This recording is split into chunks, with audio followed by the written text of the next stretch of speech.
जो श्री महाकाली की इच्छा थी, जो मेरी इच्छा थी।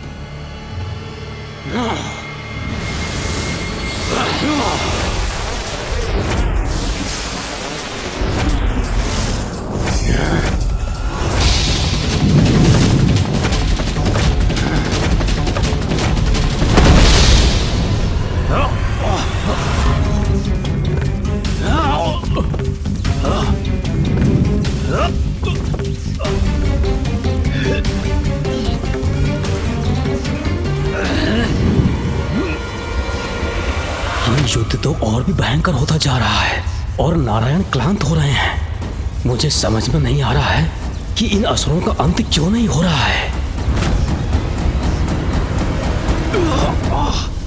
माता का आदेश था कि तुमसे युद्ध करना है। माता का आदेश? यही कहा था इन असुरों ने। माता के आदेश से ही ये नारायण से युद्ध कर रहे हैं, अर्थात माता की इच्छा से ही इनका वध भी होगा।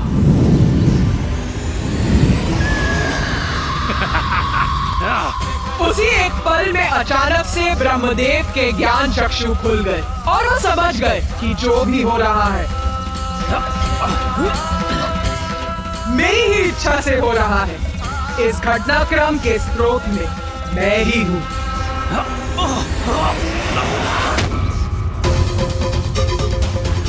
श्री महाकाली, हमको जन्म देने वाली देवी महाकाली, आप ही स्वधा, आप ही वशकार हो।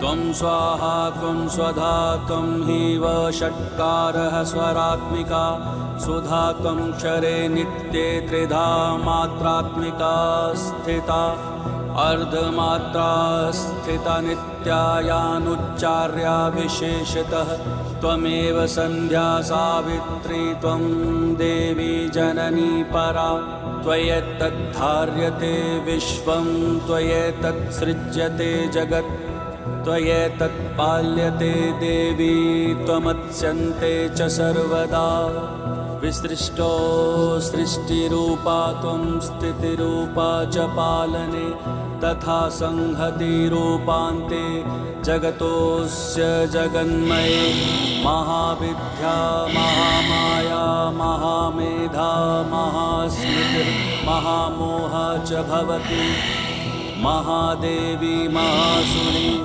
प्रकृतिस्त्वं च सर्वस्य गुणत्रयविभाविनी कालरात्रिर्महारात्रिर्मोहरात्रिश्च दारुणा त्वं श्रीस्त्वमीश्वरी त्वं ह्रीस्त्वं बुद्धिर्बोधलक्षणा लज्जा पुष्टिस्तततुष्टिस्त्वं शान्तिक्षान्तिरेव च खड्गिनी शूलिनी घोरा गदिनी चक्रिणी तथा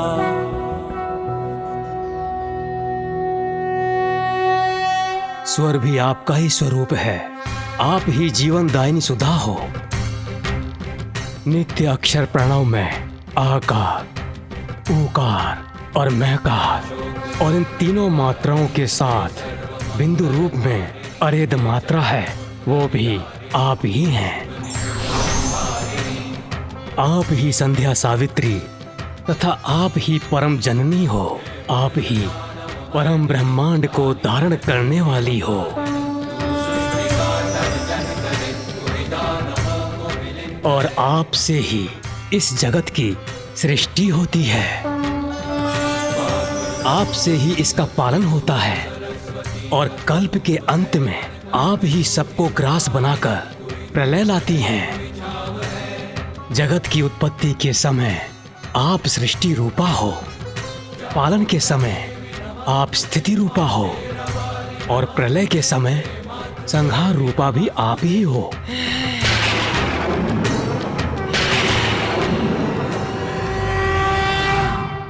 देवी, आप ही कालरात्रि, मोहरात्रि और महारात्रि हो। आप ही श्री ईश्वरी ह्रीं और बोध रूपा बुद्धि हो। लज्जा, पुष्टि, तुष्टि, क्षमा और शांति आप ही हो। संसार में जो कुछ भी है और उनकी जो भी शक्ति है सब आप ही हो माता। मैं तुच्छ आपकी क्या स्तुति कर सकता हूँ। आपने ही मुझे और नारायण को हमारा अस्तित्व प्रदान किया। फिर मुझ में इतना सामर्थ्य कहाँ जो मैं आपकी स्तुति कर सकूं। हे देवी, आप तो अपने उदार प्रभावों से ही प्रशंसित हो। रक्षा करो माता, रक्षा करो माता।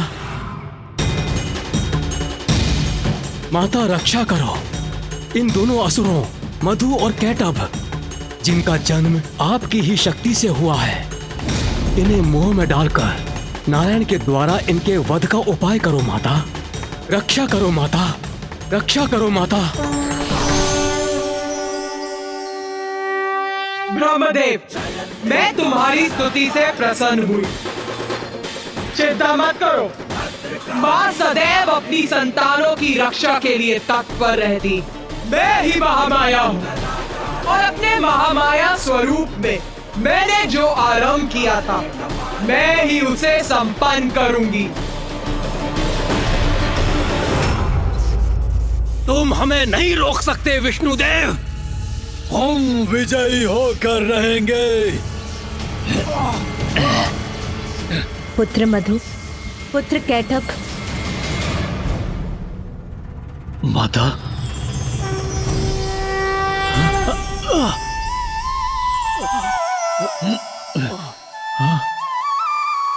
देवी महामाया। देवी महामाया ही इन असुरों का कोई उपाय करेंगी। देवी महामाया क्या इन असुरों को रोक सकेंगी? देवी महामाया की माया से अवश्य भ्रमित होंगे ये दोनों।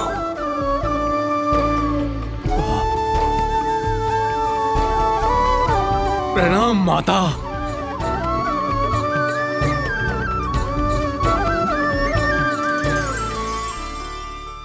माता, आपकी आज्ञा का पालन कर रहे हैं हम। विष्णुदेव से युद्ध कर रहे हैं और विजय की ओर अग्रसर हैं। पुत्रों, इसमें कोई संदेह नहीं कि तुम दोनों बड़ी तत्परता और कुशलता से युद्ध कर रहे हो। किंतु युद्ध में विरोधी योद्धा का सम्मान भी एक योद्धा का धर्म होता है। विरोधी अर्थात अपने शत्रु का सम्मान। जो हमसे युद्ध कर रहा है, हम उसका सम्मान करें, ये तो हमारी प्रवृत्ति नहीं। पुत्रों, इसमें कोई संदेह नहीं कि नारायण इतनी कुशलता से तुम्हारा सामना कर रहे हैं। इसीलिए उनके सम्मान स्वरूप और युद्ध के पूर्व उन्हें एक वरदान दो। इसी में तुम्हारी महानता है। वरदान माता? हम अपने शत्रु को वरदान दें? हाँ पुत्रों, तुम दोनों अपनी अपार शक्ति प्रमाणित कर चुके हो। नारायण ने अनेकों बार तुम्हारा वध किया, किंतु तुम पुनः जीवित हो गए।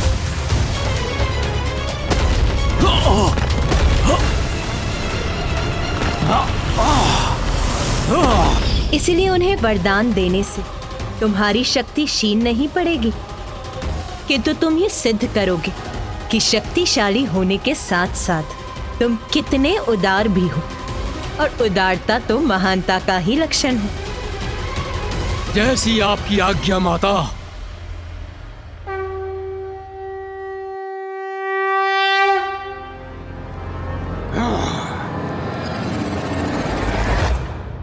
तुम्हें तो अपनी पराजय बहुत समय पूर्व स्वीकार कर लेनी चाहिए थी विष्णुदेव, किंतु तुम अपनी हट के आगे अड़े रहे, लड़ते रहे हमसे, ये जानते हुए भी कि युद्ध में तुम्हारा विजयी होना असंभव है।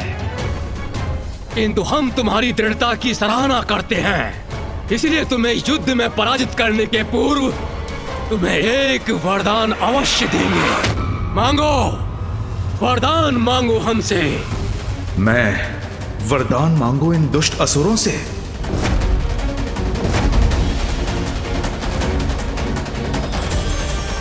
मैं समझ गया, ये आपकी ही लीला है देवी। वही होगा जो आपकी इच्छा है।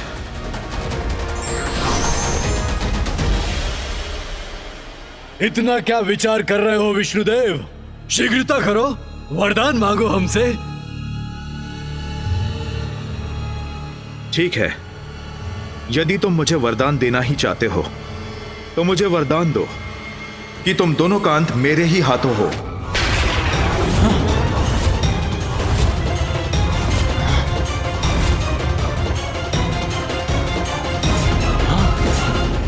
हमारा अंत हो इसके हाथों। हम तो इसका अंत करेंगे, फिर ये हमारा अंत कैसे कर सकता है? भ्राता कैटअप, ये कैसा वरदान मांग लिया विष्णु ने?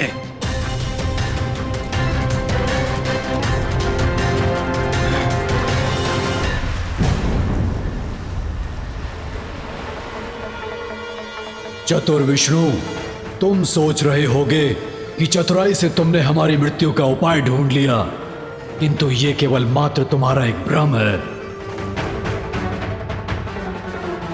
किंतु हम तुम्हें वरदान अवश्य देंगे कि हमारी मृत्यु तुम्हारे ही हाथों हो। भ्राता मधु, ये क्या कह रहे हो तुम? ये क्या वरदान दे रहे हो तुम? बुद्धि भ्रष्ट तो नहीं हो गई तुम्हारी? हमारे अंत का वरदान मांग रहा है ये। शांत रहो भ्राता कैटअप, इसके बल को पराजित किया था हमने, इसके छल को भी पराजित करेंगे।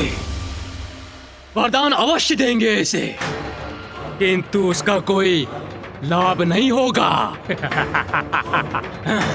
विष्णुदेव, वचन दिया है तुम्हें, इसीलिए वरदान भी अवश्य देना ही होगा, किंतु एक अवस्था में ही ऐसा हो सकेगा।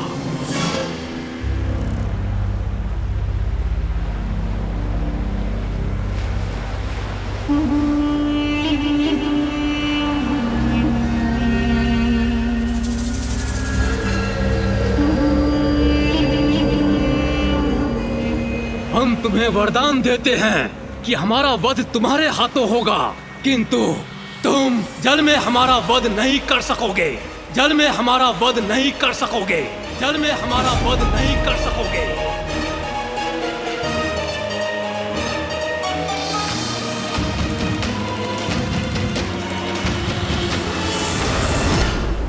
यहाँ तो सर्वत्र जल ही जल है, फिर इन दोनों का वध कहाँ करेंगे वो?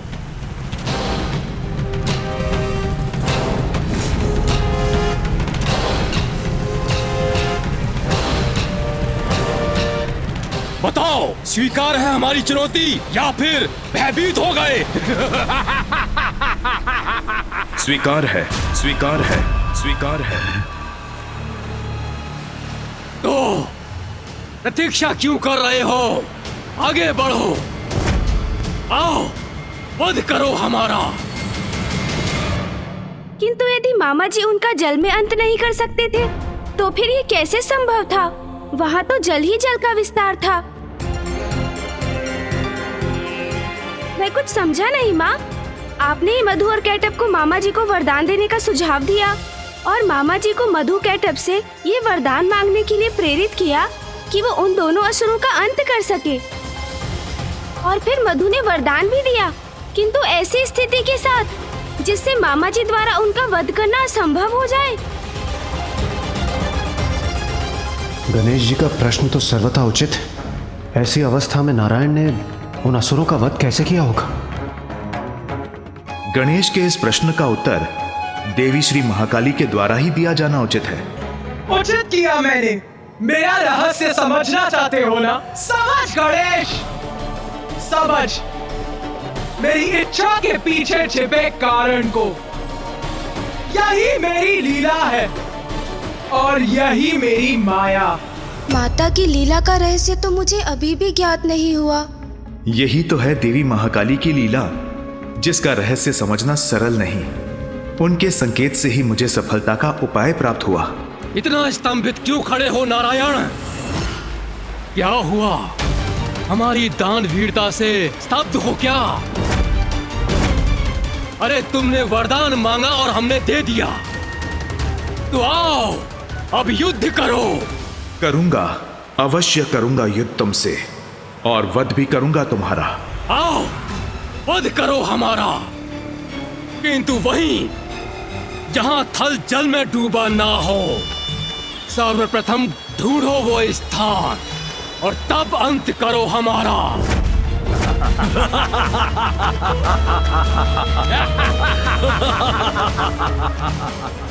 अवश्य अवश्य अवश्य तुम्हारी ये मनोकामना मैं अवश्य पूर्ण करूंगा।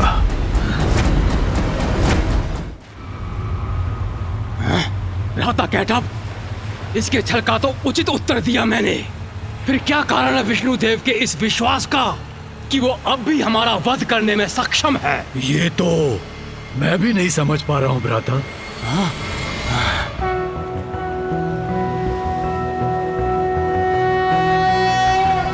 शांताकारं भुजगशयनं पद्मनाभं सुरेशं विश्वाकारं गगनसदृशं मेघवर्णं शुभांगं लक्ष्मीकान्तं कमलनयनं योगिहृदध्यानगम्यं वन्दे विष्णुं भवभयहरं सर्वलोकैकनाथम्।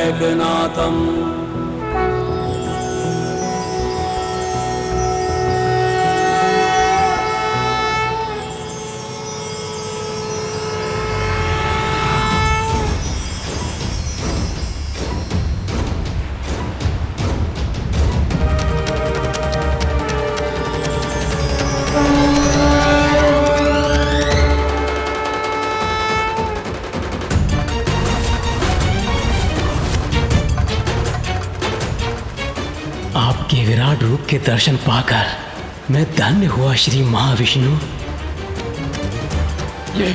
ये क्या हो रहा है? विष्णु ने अपना आकार इतना विशाल कैसे कर लिया?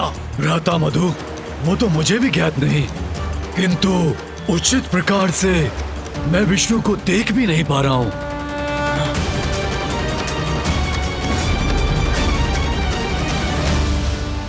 हमारा वध असंभव है, किंतु फिर भी मुझे भय का आभास क्यों हो रहा है? भ्राता मधु, भयभीत तो मैं भी हो रहा हूँ। कदाचित इसका कारण विष्णु का ये विकराल रूप है। अपने भय को मिटाना होगा हमें, तभी विजयी हो सकेंगे हम।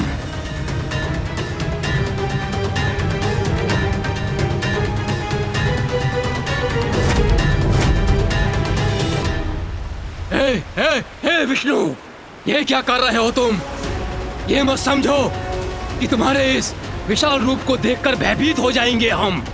और तुम हमारा वध कर सकोगे? स्मरण रहे, स्वीकार किया था तुमने, जल में हमारा वध नहीं करोगे तुम, इसलिए तुम हमारा वध नहीं कर सकते। हाँ, क्योंकि यहाँ तो सर्वत्र जल ही जल है, और यदि आप अपने विशाल आकार से हमें भयभीत करना चाहते हो तो मत भूलो, हम भी विशाल आकार ले सकते हैं।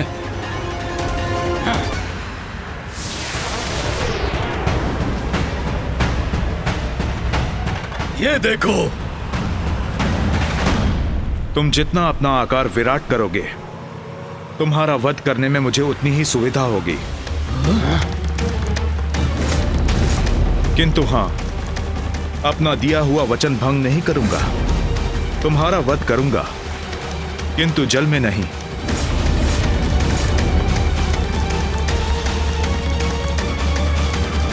भ्राता कैटअप, हमारे विशाल होने से इसे सुविधा होगी। हाँ भ्राता मधु, हम और विशाल नहीं होंगे। इसकी असुविधा में तो आनंद आएगा ना हमें। और वैसे भी ये अभी भी हमसे विशाल ही है।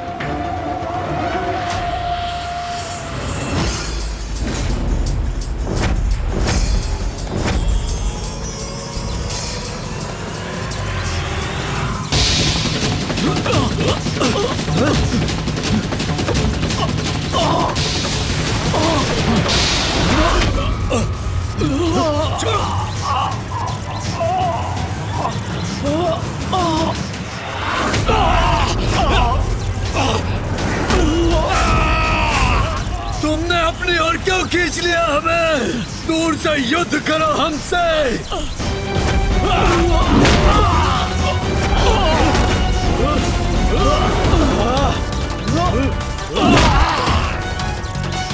तुम दोनों असुर देवी महामाया की आज्ञा का पालन कर रहे थे ना? तो लो, मैं अब देवी महाकाली की आज्ञा का पालन करूंगा। तुम्हारा वध तो करूंगा, किंतु जल में नहीं।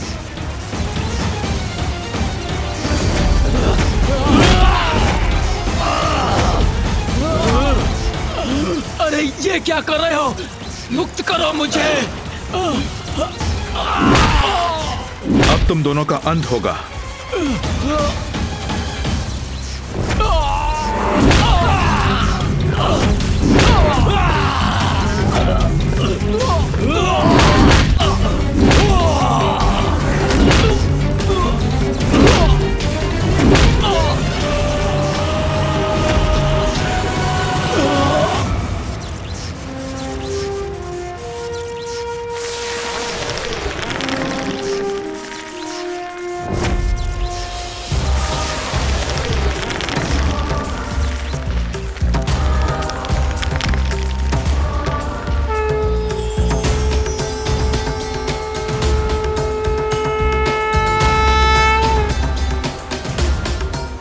इन असुरों के साथ इनके आतंक का अंत करने के लिए आपको कोटि कोटि धन्यवाद नारायण। माता, आपने ही मधु और कैटअप को उत्पन्न किया। तो माता, जब उनका अंत ही होना था तो आपने उन्हें जीवन दिया ही क्यों?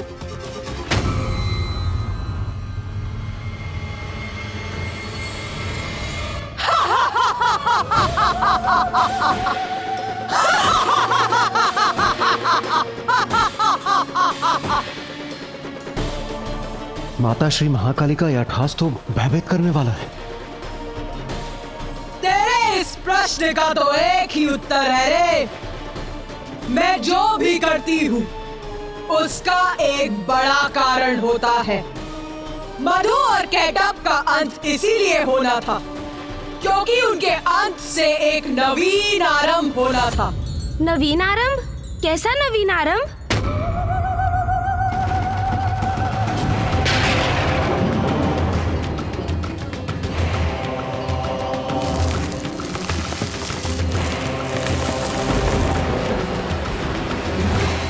हाँ रे, नवीन आरंभ। क्योंकि मधु और कैटअप के खंडित शरीरों की मोधनी एक साथ आने से जल पर चलायमान थल के अंश को कठोरता प्राप्त हुई और ये था आरंभ पृथ्वी का।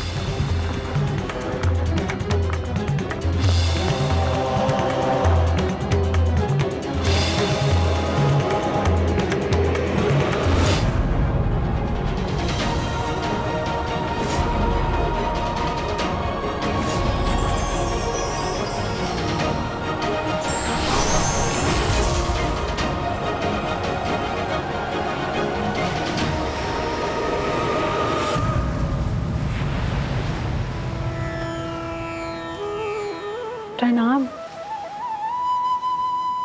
आपका कोटि कोटि धन्यवाद नारायण। आपके ही कारण मधु और कैटअप के शरीर की मेदिनी से मेरी सतह कठोर हुई है। अब इस पे सृष्टि संभव हो सकेगी। देवी पृथ्वी, धन्यवाद मेरा नहीं, देवी महाकाली का कीजिए, जिनकी लीला से मधु और कैटअप उत्पन्न हुए और मैंने उनका अंत किया। मैं तो मात्र उनकी लीला में सहायक था। सृष्टि का पुनः निर्माण उन्हीं की लीला का परिणाम है।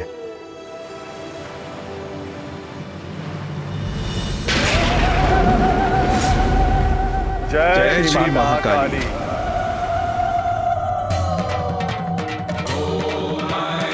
हम कृतार्थ हुए माता, आपकी अद्भुत लीला की और आपकी लीला के परिणाम स्वरूप सृष्टि के पुनर्निर्माण की कथा सुनकर। हाँ माँ, हम धन्य हुए। आपकी लीला की कथा सुनने का अवसर जो प्राप्त हुआ हमें, और उससे भी बड़ा सौभाग्य तो ये था कि ये कथा हमें साक्षात आपके श्रीमुख से सुनने का अवसर प्राप्त हुआ। अपनी ही लीला की कथा सुनाकर आपने हमें कृतार्थ कर दिया माता। किंतु हमें यह भी बताइए माता कि आपके देवी श्री महाकाली रूप की कृपा से हम भक्तों को कैसा सुफल प्राप्त होता है? मैं जब श्री महाकाली रूप में अवतरित होती हूँ तो उस समय महादेव महाकाल रूप में मेरे साथ होते हैं। मेरे इस रूप की आराधना से मेरे भक्तों को जीवन के सभी सुख और भोग के सभी साधन प्राप्त होते हैं और उनकी समस्त धर्मोचित मनोकामनाएं पूर्ण होती हैं। और उनके जीवन के उपरांत उन्हें मोक्ष प्राप्त होता है। माँ प्रणाम। माँ श्री महाकाली। मशान कालिका काली, भद्रकाली कपालिनी, गुह्यकाली महाकाली, गुरुकुल्ला विरोधिनी, कालिका कालरात्रिश्च, महाकाली नितंबिनी, कालभैरवभार्या च, कुलवर्तम प्रकाशिनी, कामदा कामिनी कन्या, कमनीय स्वरूपिणी, कस्तूरी रस लिप्तांगी, कुंदरेश्वरगामिनी, ककार वर्ण सर्वांगी, कामिनी कामसुंदरी, कामार्ता कामरूपा च, कामधेनु कलावती, कांता कामस्वरूपा च, कामाया कुलकामिनी, कुलीना कुलवर्त्यंबा, दुर्गा दुर्गतिनाशिनी। मेरी प्रथम महाविद्या काली के रूप की कथा अनंत है, इसीलिए अब मैं उसे विराम देती हूँ और अपनी द्वितीय महाविद्या के विषय में बताती हूँ। द्वितीय महाविद्या माता? गणेश, अपने प्रश्नों पर थोड़ा नियंत्रण रखो। कदाचित माता क्रोधित हो रही हैं।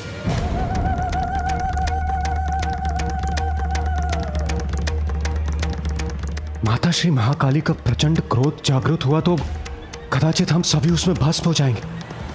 एक और प्रश्न पूछना चाहता है रे? तो पूछ, किंतु तुझसे यही अपेक्षा भी है, क्योंकि जब तक तू मेरा रहस्य जान नहीं जाता, तेरी जिज्ञासा कहाँ शांत होगी रे? पूछ, तेरे मन में क्या प्रश्न है? माता, आप तो अंतर्यामी हैं, सर्वज्ञाता है, तो मेरा प्रश्न भी आपसे छिपा कहाँ है माता? ज्ञात है मुझे, तेरा प्रश्न मुझे अवश्य ज्ञात है, किंतु यहाँ उपस्थित और किसी को नहीं, इसीलिए पूछ ले, पूछ। जो आज्ञा माता। माता, मैं ये समझने में असमर्थ हूँ कि जब संसार में श्री महाकाली का आविर्भाव हो चुका था और उनकी कृपा से पृथ्वी का निर्माण भी आरंभ हो चुका था, तो आपकी द्वितीय महाविद्या रूप की आवश्यकता क्यों हुई? इसमें समझने का जो भी है, मैं पूर्व में ही कह चुकी हूँ गणेश।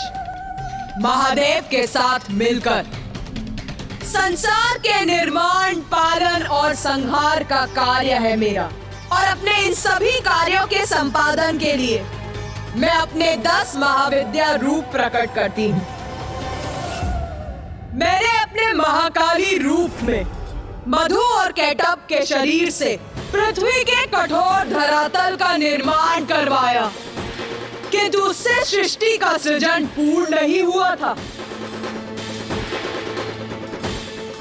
क्योंकि जल और थल तो अब थे, किंतु और कुछ नहीं था, इसीलिए सृष्टि अभी भी अपूर्ण थी।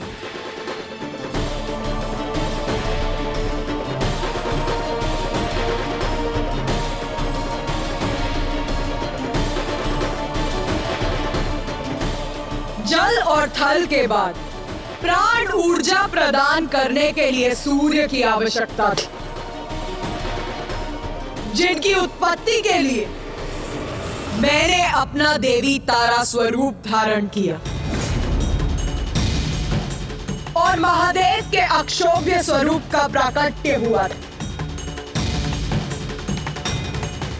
माँ तारा और श्री अक्षोभ्य ही आदित्य सूर्य के सृजन का कारण थे।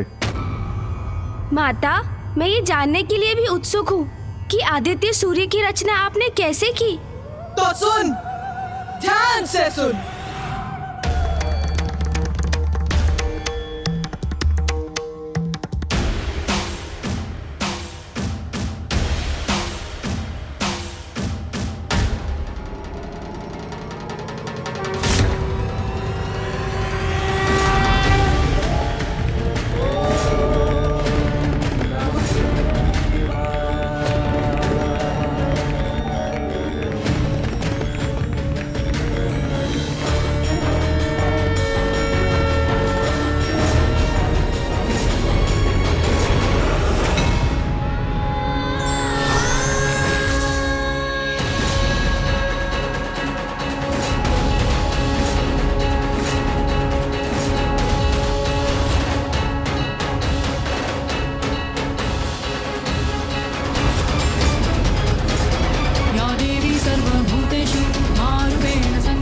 आदित्य सूर्य के बिना पृथ्वी हिमाच्छादित थल पिंड मात्र थी, जिस पर जीवन संभव नहीं था। इसीलिए देवी तारा का उद्भव हुआ, जिनसे आदित्य सूर्य को उत्पन्न होकर पृथ्वी पर ऊष्मता और प्रकाश का संचार करना था। वो देवी तारा मेरी द्वितीय महाविद्या, सर्वथा असाधारण स्वरूप है मेरा।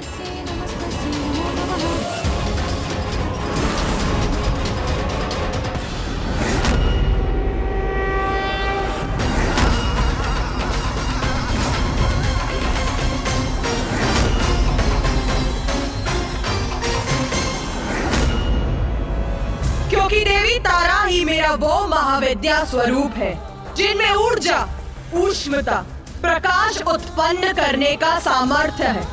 और जब उस ऊर्जा का संयोग प्रभु अक्षोभ्य की ऊर्जा से हुआ, तो वो संयुक्त ऊर्जा आदित्य सूर्य के अस्तित्व का आधार बनी।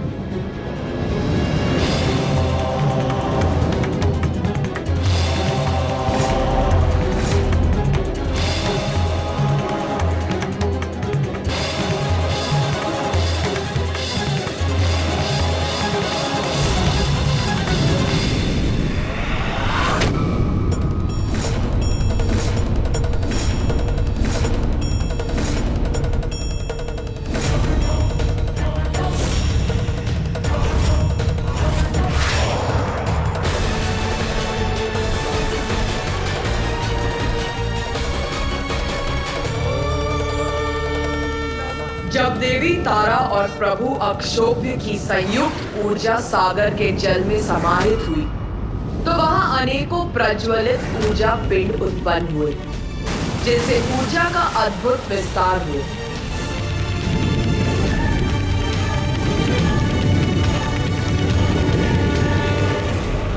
फिर देवी तारा ने अपनी श्वास वायु से एक प्रचंड वायु प्रवाह उत्पन्न किया, जिसके टकराव से उन ऊर्जा पिंडों की संख्या में और वृद्धि के साथ उनका जुड़ाव आरंभ हुआ।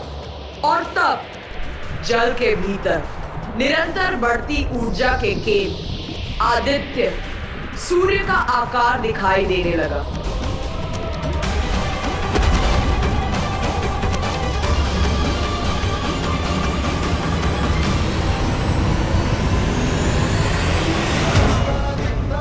फिर प्रभु अक्षोभ्य और देवी तारा की ऊर्जा से आदित्य सूर्य प्रस्तुत हुए।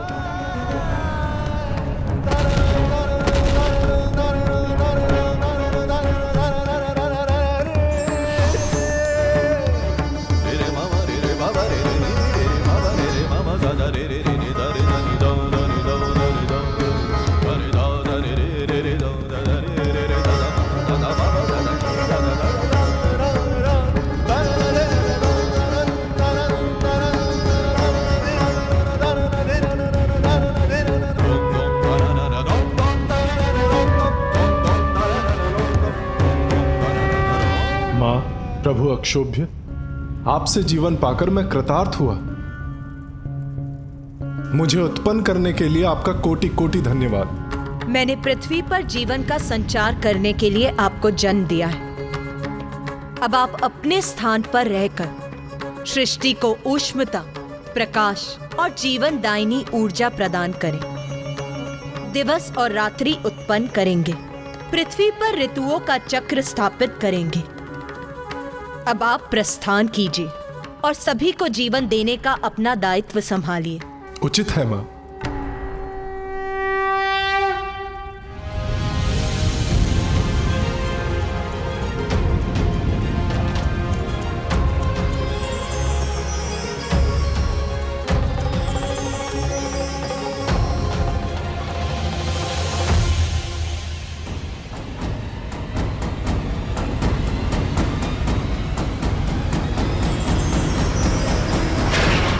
माँ, सूर्य देव से ही संसार में प्राण शक्ति उत्पन्न हुई, जिससे प्राणियों का जीवन आरंभ हुआ, और ये सभी आपकी ही लीला से संभव हो सका है माँ।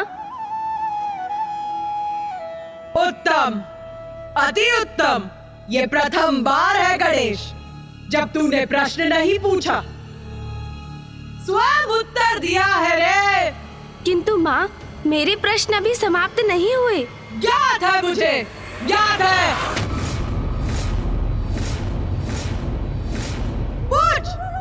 पूछ रहे? माता, हमें बताइए ना, आपकी द्वितीय महाविद्या स्वरूपनी देवी श्री तारा के नाम का क्या अर्थ है? क्या रहस्य है इसके पीछे माँ? तारा अर्थात जगत को तारने वाली।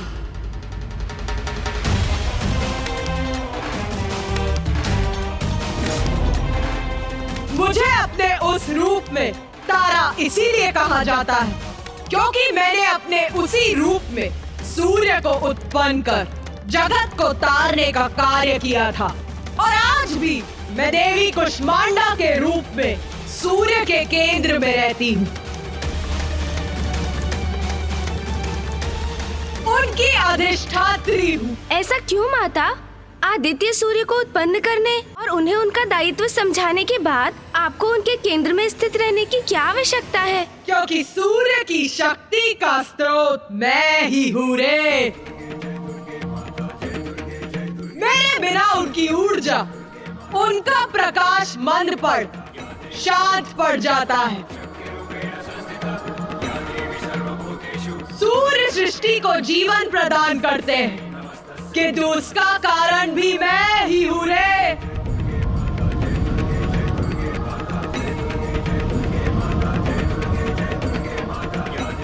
मेरी ही शक्ति उन्हें इसमें समर्थ बनाती है और अपने कुष्मांडा रूप में मैं यही करती हूँ रे। माता, आपने हमें अपने इस नाम का अर्थ तो बता दिया, किंतु अब ये भी बताइए कि मैं जानती हूँ तू क्या पूछना चाहता है रे। यही ना कि महादेव को अक्षोभ्य क्यों कहा जाता है? हाँ माँ।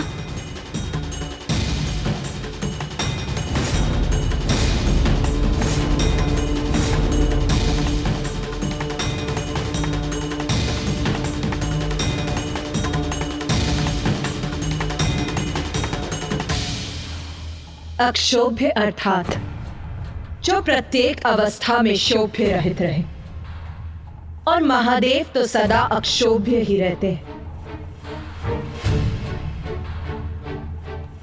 हलाहल विष का पान करने के बाद भी व्यथित नहीं हुए वो, सदा शांत रहते हैं वो।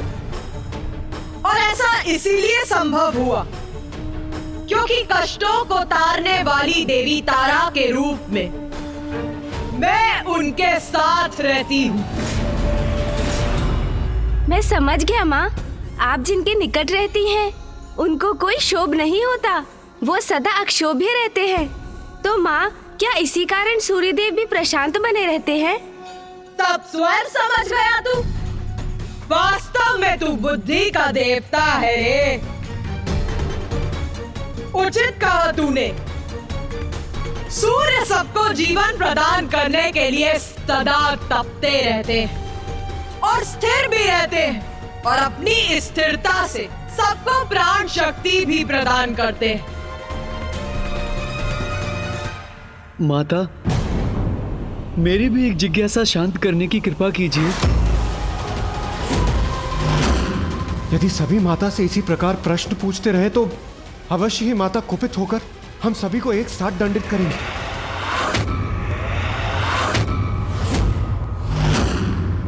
पूछ, तू भी पूछ। क्या है तेरी जिज्ञासा रे? माता, देवी तारा के रूप में आपकी पूजा से हम भक्तों को कौन से सुफल प्राप्त होते हैं, और माँ तारा के रूप में हमें दर्शन भी प्रदान करें माँ। मातर्तिल सरस्वती प्रणमतां सौभाग्य संपत् प्रदे प्रत्यालीड पदस्थिते सवयदि स्मेराननां बारुदे फुल्लेन्दीवरलोचने त्रिनयने कर्त्रो कपालोत्पले खड्गञ्चा ददति त्वमेव शरणम्। मेरी पूजा करने वाले भक्तों के शत्रुओं का नाश होता है, उन्हें अद्भुत वाक शक्ति का वरदान प्राप्त होता है, और मेरे इस रूप के भक्तों को भी देवी काली के भक्तों के समान भौतिक सुख भोग के साथ साथ मोक्ष की भी प्राप्ति होती है। माता, ये तो मेरा सौभाग्य है कि आपने अपनी कथा सुनाकर और अपने भव्य और दिव्य दर्शन देकर मुझे कृतार्थ कर दिया माता। मातर्तिल सरस्वती प्रणमताम् सौभाग्य संपत्प्रदे प्रत्यालीडपदस्थिते सवयदि स्मेराननाम्बारुदे फुल्लेन्दीवरलोचने त्रिनयने कर्तृकपालोत्पले खड्गञ्चाददति त्वमेव शरणं त्वामीश्वरीमाश्रये। तारा च तारिणी देवी नागमुण्डविभूषिता ललजिह्वा नीलवर्गा ब्रह्मरूपधरा तथा नागाञ्चितकटी देवी नीलाम्बरधराधरा नामाष्टकमिदं स्तोत्रं यः पठति शृणुयादपि तस्य सर्वार्थसिद्धिः स्यात्। सत्यं सत्यं महेश्वरी।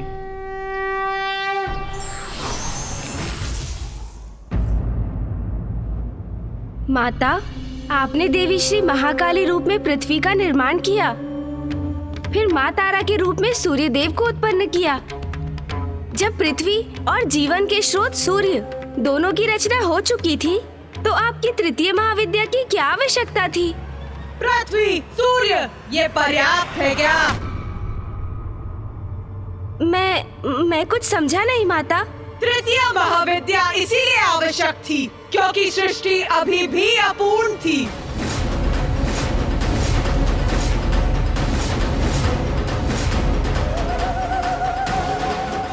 माँ की तो प्रत्येक महाविद्या बहुत ही अद्भुत है। तृतीय महाविद्या में माँ ने कौन सा नया रूप लिया और सृष्टि को क्या प्रदान किया?